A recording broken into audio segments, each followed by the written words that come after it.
On today's episode of Solitude, we're going to be talking about, and this is part 3 of a series called Lessons in Solitude.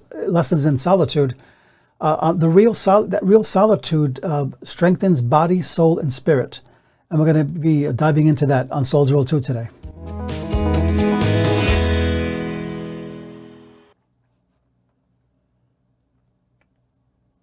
And welcome to Solitude. This is the podcast that is putting the oxygen back into the Christian life, one soul at a time. Now, naturally, I'm a person of solitude. I get energy by being alone, and when I'm around people, I love it. You know, I love going to events, but after a while, I get kind of drained. You know, my wife is the very opposite. She gets energy by being around people, and she loves being with people.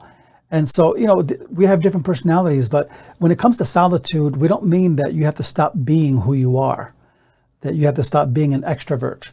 And we'll talk about that a little bit today, but check out our podcasts on soul02.com, and we have articles and podcasts, audio and video on there.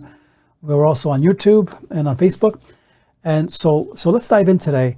What is solitude? Or let me put it this way. When we talk about solitude, let's talk about what solitude is not designed to do, what it's not supposed to do, right? And one of them is this: it's not supposed to. It's not supposed to destroy your humanity, right? In other words, being alone with God. When I say solitude, I don't mean just hiding in a cave. I mean being alone with God. And last time we talked about facing yourself and facing the ugly elephant in the room, and letting God help you with that.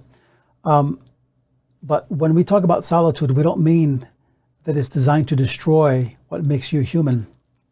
We have today extreme Christianity, and it's not a new thing. It happened in through the centuries with asceticism, and we'll look at that in a second. But let me first say this: that extreme Christianity is when Christians live by the strictest codes and rules, where there's no joy, there's no rule for life. Everything is punitive, meaning every little thing I do, God's going to just strike me down if I don't get it just right. And there's a bondage to that keeps you from really being human. Because God created you, He does not cancel your humanity at the cross. In fact, He enhances it. That's why Jesus said, "I've come so that you may have life." And so there's this term that that's called asceticism, that was used especially during the medieval times, and it's severe discipline and avoidance of all forms of indulgence, typically all for religious reasons. And the point being that this asceticism became a problem because Christians started to identify holiness with all the things you don't do. And if I don't do anything, if I just stay home and pray and be a good little boy, good little girl, then I'm holy. And the whole idea of holiness became perverted because many people became extreme in this area. And there were people who would flagellate themselves, they would whip themselves to do penance with whips, and their backs would be scarred and all these things. And this was their idea of, if I hurt myself, I've repented and I'm right with God. And there's something wrong with this. It's a perversion of what real holiness is, because God, if He's anything in the beginning, He's a father, right? And He loves us as His children. So Thomas Merton put it this way: too many ascetics, right? These are the extreme Christians that just think everything is all harsh and punitive. Too many ascetics fail to become great Christians because, and I'm kind of paraphrasing his words, precisely because their rules and aesthetics practices have merely deadened their humanity instead of setting it free to develop richly in all its capacities under the influence of grace. And that's the key word there, under the influence of grace, that God wants our humanity to develop fully under the influence of His grace.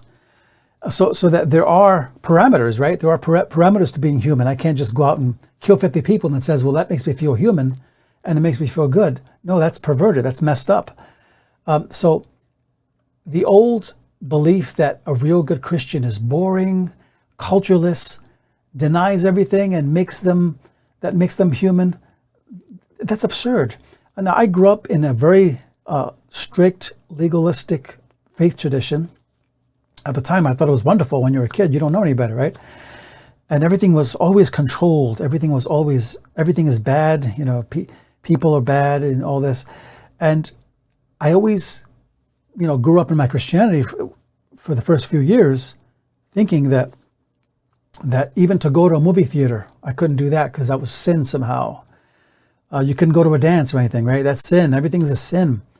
And because of that, I wasn't really human fully. And, I'm not a dancer. I like movies. I'm a movie buff, in fact. I like old movies and black and white movies. But what happens if we deny everything that makes us human? What happens if we put a lid on everything that God created us to be? Well, we become incapable of hating, but also we become incapable of loving. We become incapable of impatience, but we also become capable of patience. We become incapable of unkindness, right? Because we've numbed ourselves, we've deadened ourselves, but we also are incapable of kindness.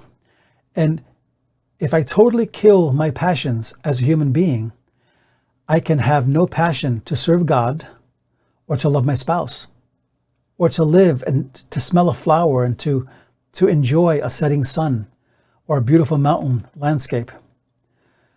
And so God's goal in our solitude is not the death of our personality. If you're an artist, he doesn't want to kill that. He wants to enhance it, right? If you're a coffee roaster, he wants to make that better. I roast coffee. I love it. I enjoy it, right? He wants you to be human under his grace. So God's goal is never to kill the personality, right? And everything that makes us human, but to be enlivened by being with him as humans. This is why Irenaeus, who was the church father, he said, the glory of God is a man fully alive. And when he says man, he means women as well. The glory of God is a man fully alive, that God gets delight when you are fully alive and oriented toward him. So here's the point I want to make about solitude again, that solitude is, what's its purpose, right? Solitude is designed to strengthen your whole being, body, soul, and spirit. And that's the way I slice it up. I know some people slice it up differently, but that's the way, that's the kind of the generic way people think about it. There's more to you than your physical appearance, right? There's something inside you that is eternal and alive, and we believe it's a soul, right? So when we talk about this, that solitude is designed to strengthen your whole being, we mean that in all of your humanness, right? In all of your humanity, in all that God created you to be, your emotions, your thoughts, your fears, your judgments, your lust, your anger, your unforgiveness, your bitterness, your hatred, your covetous and lying, all that makes you human, right? That's how God made you. God made you perfect, but sin messed us up, right? And we're broken, right? But Jesus never shied away from people who had deep-seated issues. In fact, he was attracted to them. The people who he didn't like and had a problem with were always the religious leaders, because they were in denial of the human condition. They denied their humanness. And so I make that point to make this one then, that when our humanity meets God's grace, this is what I'm talking about today. That God, he's going to accept all the stuff you have, right? All the mess you are and all the mess that I am. But he's not going to leave you that way. He's going to transform you. And this is where self-control comes in. This is why Paul spoke of self-control to King Agrippa. Because in Roman society, throwing away self-control, like today, it's cool to lose control and do whatever you want and, all these crazy things. But we find that when you lose self-control, you also lose your self-esteem. You also lose your self-respect, and you fail to attain God's grace when you lose your self-control. In a sense, you fail to utilize his grace to transform you. And this is why Paul talked about being transformed by the renewing of our minds, right? God is there. He just doesn't accept me and leave me the way I am. He wants to change me, right? And the fake realities that we've been living, as we spoke last time, can have a numbing effect on our souls. When we spend time with God, however, we become renewed and resensitized to His presence, and our souls become alive again. Again, that's why the glory of man or woman is to be fully alive in God. The glory of God, rather, is for us to be fully alive in Him. And we find that when our humanity meets His grace, right, something powerful happens. And we find that what this doesn't mean, right? Let me be clear what this doesn't mean. This doesn't mean that God will tolerate ongoing sin in my life, or lack of repentance, or hardness of heart, or a lifestyle that doesn't please Him. The whole point of being in His presence is that He wants to transform me. He wants me to be like Jesus, His Son, right? It means that God fellowships with me just as I am, but His grace is being applied in my life every day. And He's loving me in all my faults and struggles, but He's also transforming me in my life. So maybe again, back to solitude, right? Because the whole point of solitude is that God gets you alone, He's transforming you. But what about the person who gets energized by being around people, like my wife, right, and people that I know? The extrovert.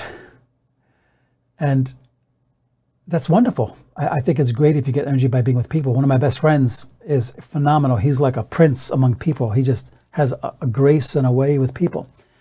And this is more about the health of the total being, right? Not just being energized. We need more than energy to be healthy. And solitude does not mean that we shouldn't be extroverts, because we're human, right? That's how God made us. That's how we need to be.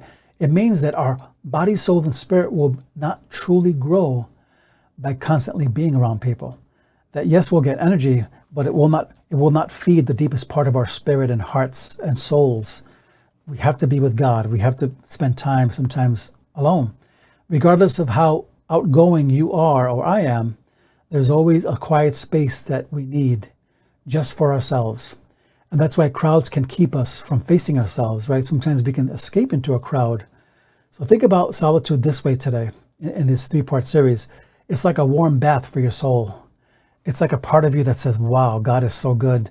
And I faced my stuff, I faced myself, and God is just renewing me. And look at prayer that way. It's not just a request thing. It's not just facing the ugly parts thing, but it's touching God with all that you are and letting Him touch you as you are. So if you like this podcast, leave a like, leave a comment, and recommend it to a friend. And we love being with you. We love doing these. So till next time, God bless you. Take care.